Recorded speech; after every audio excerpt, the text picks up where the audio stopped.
എപ്പിസോഡിന്റെ opening സീനില് captain യൂറോയെ കണ്ട് എല്ലാവരും വണ്ടടിച്ച് നിൽക്കുകയാണ്. അവനെ കണ്ട് സാക്കുറ ചോദിക്കും, ആക്ച്വലി ഇവനൊരു സ്പൈ ആണോ? അതിന് അമ്മൂമ്മ പറയും, ഇവൻ സ്പൈ ഒന്നുമല്ല, പക്ഷെ കുറെ കാലമായിട്ട് ഇവനെ ഗ്രാമത്തിൽ കാണാനില്ല. ഇവിടെ മൈഗയും ടീമും ആവട്ടെ ഇതിപ്പോ എന്താ നടന്നെന്ന് പറഞ്ഞ് വണ്ടടിച്ച് നിൽക്കുകയാണ്. ലേ മൈഗയോട് ചോദിക്കും, ഇത് ട്രാൻസ്ഫർമേഷൻ ജിപ്സു ആണോ? അതിന് മൈഗൈ പറയും, ട്രാൻസ്ഫർമേഷൻ ജിപ്സു അല്ല, ഇത് അതുക്കും മേലെ ഒരു ബ്രഹ്മാണ്ഡ ജിപ്സു ആണ്. ഇവിടെ കാക്കാഷി ആവട്ടെ ഇപ്പൊ വണ്ടടിച്ച് നിൽക്കുകയാണ്. കാരണം ഫയർബോൾ ജിപ്സു അത് ഉച്ചിഹ ക്ലാനിലുള്ളവർക്ക് മാത്രമേ ചെയ്യാനായിട്ട് കഴിയൂ.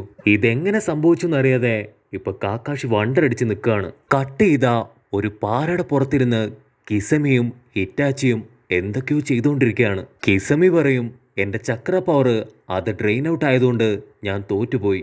നമ്മൾ രണ്ടുപേരും ഫൈറ്റ് ചെയ്യുന്നത് പോലെ ഒരിക്കലും അവരെ കൊണ്ട് ഫൈറ്റ് ചെയ്യാൻ കഴിയില്ല. അതിന് ഹിറ്റാച്ചി ഇപ്പൊ ശാന്തമായിട്ട് പറയും, നമ്മൾ ഇത്രയും നേരവും കഷ്ടപ്പെട്ടത് അത് വെറുതെ ആയില്ല. ഗാരയുടെ പവർ അതെടുക്കുന്നതിനുള്ളിൽ ആരും നമ്മളെ ശല്യം ചെയ്യാതിരിക്കാനാണ് നമ്മൾ ഇത്തരത്തില് അവരെ ഡൈവേർട്ട് ചെയ്തത്. ഇവിടെ സീൻ ബ്ലാക്ക് ഔട്ട് ചെയ്താല് ആ കസാക്കി ടീമിലുള്ളവര് ഗാരയുടെ പവർ അതിപ്പോഴും അബ്സോർബ് ചെയ്തുകൊണ്ടേയിരിക്കുകയാണ്. അവസാനം ഇപ്പൊ ഗാരയുടെ കണ്ണ് അത് തള്ളി തള്ളി വരുമ്പോ അവിടേക്ക് ഹിറ്റാച്ചിയും കിസമിയും തിരികെ എത്തും. അവരെ കണ്ട് ഇപ്പൊ ബാക്കി മെമ്പേഴ്സ് എല്ലാം തന്നെ ഒരുപാട് താങ്ക്സ് പറയും. താങ്ക് യു, നിങ്ങൾ രണ്ടുപേരും കാരണമാണ് നമുക്ക് ഗാരയുടെ പവർ എടുക്കാൻ വേണ്ടി ഇത്രയും സമയം കിട്ടിയത്. അത് കേട്ട് ദേഷ്യപ്പെട്ട് ഇപ്പൊ സാസുരി പറയും, താങ്ക്സ് അവർക്ക് മാത്രം പോരാ, എനിക്കും വേണം. മരിച്ച രണ്ട് നിഞ്ചകളെയും കഷ്ടപ്പെട്ട് കൈക്കലാക്കിയത് ഞാനാണ്. അവരെ ഉപയോഗിച്ചാണ് നിങ്ങൾക്ക് ഇത്രയും നേരവും പിടിച്ചു നിൽക്കാൻ കഴിഞ്ഞത്. അതിന് മെയിൻ ലീഡർ പറയും, അവരെ ഇത്ര പെട്ടെന്ന് അക്കാസ്കി ടീമിൽ ചേർത്തതിന് എന്നോട് നന്ദി പറയണമെന്ന് പറഞ്ഞ് അവര് വീണ്ടും വളരെ സ്പീഡില് ഇപ്പൊ ഗാരയുടെ പവർ അത് എടുത്തുകൊണ്ടേയിരിക്കുകയാണ്. കട്ട് ചെയ്താ ഇവിടെ ടെൻ ചോദിക്കും, ഡ്യൂപ്ലിക്കേറ്റ് ഇവിടെ ഉണ്ടെങ്കിൽ ഒറിജിനൽ അത് എവിടെയായിരിക്കും? അതിന് നെജി പറയും, അവരുടെ പ്ലാന് ഇതൊന്നുമല്ല, നമ്മുടെ ശ്രദ്ധ തെറ്റിച്ച് അവർക്ക് ഒരുപാട് സമയമെടുത്ത് എന്തോ ഒരു കാര്യം ഇപ്പൊ ചെയ്തു തീർക്കാനുണ്ട്. അത് കേട്ട് മൈഗൈ, നമുക്ക് ഇനിയും പറഞ്ഞു നിൽക്കാൻ സമയമില്ല, എത്രയും പെട്ടെന്ന് നമുക്കവിടെ എത്തണമെന്ന് പറയുമ്പോൾ ഫക്കൂൺ പട്ടിക്കുട്ടി ആവട്ടെ ഇപ്പൊ വഴി പറഞ്ഞു കൊടുത്ത് മുൻപിൽ ഓടാൻ തുടങ്ങും. ഇവിടെ ആ അമ്മൂമ്മ പറയും, അവർ ഫൈറ്റ് ചെയ്ത് നമ്മുടെ ഇത്രയും നേരം കളഞ്ഞു. നറൂട്ടോയ്ക്കാവട്ടെ അത് കാണുമ്പോൾ ഇപ്പൊ ഒരുപാട് വിഷമാവും. കാരണം നിരപരാധികളായ രണ്ടു പേരെയാണ് അവർ കൊന്നു കളഞ്ഞത്. കുട്ടപ്പം വിഷമിച്ച് നിൽക്കുന്നത് കാണുമ്പോൾ സാക്കുറ ആവട്ടെ അവന്റെ അടുത്തേക്ക് വന്ന് അവനെ ആശ്വസിപ്പിക്കാൻ ശ്രമിക്കും. ഇപ്പൊ അമ്മൂമ്മ പറയും, നമ്മൾ എത്രയും പെട്ടെന്ന് ഗാരയെ രക്ഷിക്കണം, അല്ലെങ്കിൽ അവന്റെ മോൺസ്റ്ററിനെ അവർ സ്വന്തമാക്കും. അത് കേട്ട് സാക്കുറ, അവർക്ക് ആ പവർ എടുത്തിട്ട് എന്ത് ചെയ്യാനാണ്? അമ്മൂമ്മ പറയും, അവരിത്തരത്തില് മോൺസ്റ്റേഴ്സിന്റെ എല്ലാം പവർ എടുത്ത് അതുപയോഗിച്ച് വലിയൊരു സൈന്യത്തെ തന്നെ ഇപ്പൊ ക്രിയേറ്റ് ചെയ്യാണ്. പക്ഷെ ഈ ഒരു മോൺസ്റ്ററിന്റെ പവർ അതെത്ര പെട്ടെന്ന് ആർക്കും കൺട്രോൾ ചെയ്യാൻ കഴിയില്ല. അതുകൊണ്ടാണ് ഓരോ മോൺസ്റ്ററിനെയും ചെറിയ കുട്ടികളുടെ ബോഡിയിൽ പണ്ട് മുതലേ സീൽ ചെയ്ത് വെച്ചിരുന്നതെന്ന് ഇപ്പൊ അമ്മൂമ്മ പറയും. അത് കേൾക്കുമ്പോ ഇപ്പൊ കുട്ടപ്പനാവട്ടെ അവന്റെ കൈയെടുത്ത് വയറ്റിൽ വെക്കും. കുട്ടപ്പൻ ഒരു സെക്കൻഡ് ഇപ്പൊ ഗാരയെ കുറിച്ച് ആലോചിക്കും. അവന്റെ ഉള്ളില് 1 ടൈൽ മോൺസ്റ്റർ ആണ്, പക്ഷെ എന്റെ ബോഡിയിൽ 7 ടൈൽ മോൺസ്റ്റർ ആണ്. പക്ഷെ കുട്ടപ്പന്റെ ബോഡിയിൽ ഒരു മോൺസ്റ്റർ ഉണ്ട് എന്നുള്ള കാര്യം നമ്മുടെ അമ്മൂമ്മയ്ക്ക് അറിയില്ല. അമ്മൂമ്മ ഉടനെ ഇപ്പൊ സമറിൻ ജിപ്സ് ഉപയോഗിച്ചുകൊണ്ട് ഒരു കുരുവിയെയും ഒരു ഷീറ്റിനെയും അവിടെ ക്രിയേറ്റ് ചെയ്യും. അമ്മൂമ്മ അതൊരു സ്ക്രോൾ ആക്കി മാറ്റി ആ പക്ഷിയുടെ കയ്യിൽ കൊടുത്ത്, നിന്നെ ഞാൻ വിശ്വസിക്കുന്നു എന്ന് പറയുമ്പോൾ അത് പറന്ന് സാൻഡ് വില്ലേജിലേക്ക് പോവും. സാക്കുറ വീണ്ടും ചോദിക്കും, ഈ മോൺസ്റ്റർ പവർ എല്ലാം ഒരു യുദ്ധത്തിനാണോ അവർ ഉപയോഗിക്കുന്നത്? മോൺസ്റ്ററിന്റെ പവർ അതെങ്ങനെയാണ് അവർ എക്സ്ട്രാക്ട് ചെയ്യാൻ ചോദിക്കുമ്പോൾ അതിന് ഗ്രാൻഡ്മ പറയും, അതിനാദ്യ ആവശ്യം നല്ലൊരു ബാലൻസിങ് കപ്പാസിറ്റിയാണ്. മാത്രമല്ല അത് കംപ്ലീറ്റ് ചെയ്യാൻ ഒരുപാട് സമയമെടുക്കും. അത് കംപ്ലീറ്റ് ചെയ്തു കഴിഞ്ഞാൽ ആ ഒരു മോൺസ്റ്റർ അത് ഇത്രയും കാലം ഉണ്ടായിരുന്ന ആ ഒരു ബോഡിയിലെ ജീവൻ അതെന്നേക്കുമായിട്ട് നഷ്ടപ്പെടും. അത് കേൾക്കുമ്പോൾ എല്ലാവരും പേടിച്ച് ഒരു സെക്കൻഡ് ഷോക്കായി നിൽക്കും. ഇവിടെ ഗാരയുടെ പവർ അത് വീണ്ടും വീണ്ടും അവർ അബ്സോർബ് ചെയ്യാണ്. സാക്കുറ വിങ്ങിപ്പൊട്ടി കരയാൻ തുടങ്ങുമ്പോൾ കുട്ടപ്പൻ പറയും, നീ കരയേണ്ട കാര്യമൊന്നുമില്ല, തീർച്ചയായിട്ടും ഗാരയെ ഞാൻ രക്ഷിക്കും. അതിന് സാക്കുറ പറയും, ഞാൻ ഗാരയെ ഓർത്തല്ല നിന്നെ ഓർത്താണ് കരഞ്ഞത്. അത് കേൾക്കുമ്പോൾ നമ്മുടെ നറൂട്ടോ കുട്ടപ്പൻ അവൻ തല താഴ്ത്തി പുറത്തേക്ക് നടന്നു പോകും. കട്ട് ചെയ്ത ഗ്രാൻഡ്മ വിട്ട ആ ഒരു ചെറിയ പക്ഷി ആവട്ടെ ഇപ്പൊ ഗ്രാൻഡ്പയുടെ കയ്യിലേക്ക് അങ്ങനെ വന്നിരിക്കും.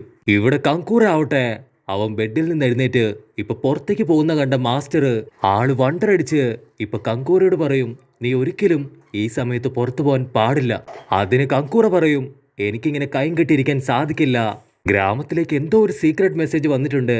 അതെന്താണെന്ന് എനിക്ക് ഉടനെ അറിയണം. അതിന് മാസ്റ്റർ പറയും, ആ ഒരു ഇൻഫർമേഷൻ എത്രയും പെട്ടെന്ന് നിനക്ക് ഞാൻ പറഞ്ഞു തരാം. കട്ട് ചെയ്താ ഇപ്പൊ വേറൊരാള് ഗ്രാൻഡ്മ അയച്ച ആ ഒരു സ്ക്രോൾ വായിക്കുകയാണ്. അതില് ക്യാപ്റ്റൻ യൂറോ അവൻ സ്പൈ ആണെന്ന് കാണുമ്പോ മാസ്റ്ററിന് മനസ്സിലാവും സാൻഡ് വില്ലേജ് ഇത്ര എളുപ്പത്തില് അവർക്ക് കീഴടക്കാൻ കഴിഞ്ഞത് അത് ക്യാപ്റ്റൻ യൂറോയിലൂടെ തന്നെയാണ്. ഉടനെ കങ്കൂർ ഞെട്ടി എഴുന്നേക്കും. ഇത്രയും നാളായിട്ടും എന്തുകൊണ്ട് ഇതാരും കണ്ടുപിടിച്ചില്ല ചോദിക്കുമ്പോ അതിനപ്പൂപ്പം പറയും, ഒരു പക്ഷേ എന്തെങ്കിലും ജിപ്സ് ഉപയോഗിച്ചുകൊണ്ട് അവർ യൂറോയെ മയക്കി എടുത്തതായിരിക്കാം. അപ്പൊ മറ്റൊരാള് ആ ഒരു സ്ക്രോൾ തട്ടിപ്പറിച്ച് ഇതില് ഗാറയെക്കുറിച്ച് യാതൊരു ഇൻഫർമേഷനും ഇല്ല. അപ്പൊ ഇതുവരെ ഗാറയെ കണ്ടുപിടിക്കാനായിട്ട് അവർക്ക് കഴിഞ്ഞില്ലേ? അപ്പൊ വേറൊരുത്തം പറയും, ഇനിയും കാത്തിരിക്കുന്നതിൽ അർത്ഥമില്ല, എത്രയും പെട്ടെന്ന് പുതിയ കസികക്കിനെ തെരഞ്ഞെടുത്തേ മതിയാവും. കങ്കൂറയ്ക്ക് കലി കയറി അവനവന്റെ പല്ല് കടിച്ചമർത്തുമ്പോ മാസ്റ്റർ പറയും ആദ്യം നമ്മള് ഗാറയെക്കുറിച്ച് അന്വേഷിക്കണം. അതിനയാൾ വീണ്ടും പറയും, ഇനി അവനെ കാത്തിരിക്കുന്നതിന് അർത്ഥമില്ല, മാത്രമല്ല അവന്റെ ബോഡിയിൽ വലിയൊരു മോൺസ്റ്റർ ഉണ്ട്. ഒരുപാട് നാളത്തേക്കൊന്നും ഒരിക്കലും ആ ഒരു മോൺസ്റ്ററിനെ അവന് കൺട്രോൾ ചെയ്യാൻ കഴിയില്ല. ഏതെങ്കിലും ഒരു നാൾ അത് പുറത്തു വന്ന ഈ ഒരു ഗ്രാമത്തിന് തന്നെ വലിയ ആപത്താണ്. അവന്റെ അച്ഛനായിട്ടുള്ള ഫോർത്ത് ഹോക്കാഗ പോലും അവനൊരു എക്സ്പെരിമെന്റിനാണ് ഉപയോഗിച്ചത്. അത് കേട്ട് കലിപ്പ് കയറി ഇപ്പൊ കങ്കൂറ ആവട്ടെ അവനെ അങ്ങനെ തന്നെ തൂക്കി മുകളിലേക്ക് എടുക്കും. നിനക്ക് എത്ര ധൈര്യം ഉണ്ടെങ്കിൽ നീ ഇങ്ങനെ സംസാരിക്കും? ഗാർ ആരാണെന്നും ഞാൻ അവന്റെ ആരാണെന്നും നിനക്കറിയോ? എന്തുകൊണ്ടും നിന്നെ കഴിഞ്ഞ് ഒരുപാട് ബെറ്ററാണ് അവനെന്ന് ഇപ്പൊ കങ്കൂറ ആവട്ടെ അവനോട് ദേഷ്യപ്പെട്ടു പറയും. അത് കണ്ട് മാസ്റ്റർ നിലവിളിച്ച് പറയും, അവനെ വെറുതെ വിട്, അവനൊന്നും ചെയ്യാൻ പാടില്ല. അപ്പൂപ്പൻ പറയും, ആള് പറയുന്നത് മുഴുവനായിട്ടും തള്ളിക്കളയാൻ കഴിയില്ല. ഗാറയ്ക്ക് ഒരിക്കലും അവന്റെ മോൺസ്റ്ററിനെ മുഴുവനായിട്ടും കൺട്രോൾ ചെയ്യാൻ കഴിയില്ല. മാത്രമല്ല നമ്മുടെ ഗ്രാമത്തിലെ തേർഡ് ഹൊക്കാഗെ ഇങ്ങനെ തന്നെയാണ് തട്ടിക്കൊണ്ടുപോയത്. നമ്മുടെ ലിസ്റ്റിൽ തന്നെ ഏറ്റവും പവർഫുൾ ആയിട്ടുള്ള കസികയ്ക്കാണ് തേർഡ് കസികക്ക്. അദ്ദേഹം ജീവിച്ചിരിപ്പുണ്ടോ മരിച്ചോ എന്ന് പോലും ഇന്നും ആർക്കും അറിയില്ല. ഇനിയും കാത്തിരിക്കുന്നതിൽ അർത്ഥമില്ല, എന്തെങ്കിലും ചെയ്യണമെന്ന് പറയുമ്പോ കങ്കൂർ ദേഷ്യപ്പെട്ട് ചോദിക്കും, നിങ്ങൾ എന്തിനാണ് ഗ്രാമത്തിന്റെ ബോർഡറിൽ ഒരുപാട് കാവൽക്കാരെ നിർത്തിയത്? മാത്രമല്ല കങ്കൂറയെ പുറത്തേക്ക് പറഞ്ഞയച്ചു. കങ്കൂറയുടെ ഓരോ ചോദ്യങ്ങൾക്കും അവർ മറുപടി കൊടുത്ത് അങ്ങോട്ടും ഇങ്ങോട്ടും ഇപ്പൊ വഴക്കിടാൻ ആരംഭിക്കും.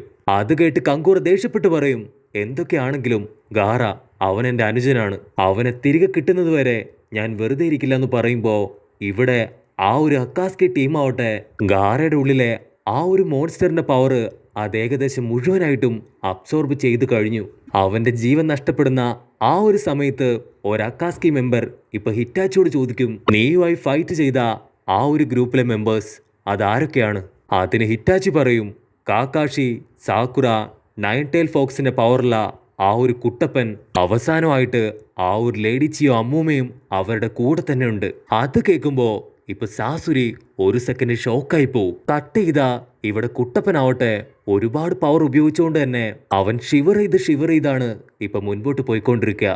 അതുപോലെ തന്നെ മൈഗയും ഓൾറെഡി അവന്റെ ഗേറ്റ്സ് ഓപ്പൺ ചെയ്തതുകൊണ്ട് ഇപ്പൊ വളരെയധികം ടയേർഡാണ്. ലീ ആവട്ടെ മൈഗയോട് എന്തെങ്കിലും കുഴപ്പമുണ്ടോ ചോദിക്കുമ്പോ മൈഗൈ പറയും, ഏയ് ഞാൻ ഓക്കെയാണ്, ഇതൊക്കെ ഒരു പൂ പറിക്കുന്നത്രേ ഉള്ളൂ, വെറും നിസ്സാരെന്ന് പറഞ്ഞ് കൈയൊക്കെ വീശി നമ്മുടെ ആള് മുൻപോട്ട് പോകുമ്പോ അങ്ങനെ ഒരു മരത്തിലിടിച്ച് കിളി പോയി നമ്മുടെ ആള് താഴെ വീഴും.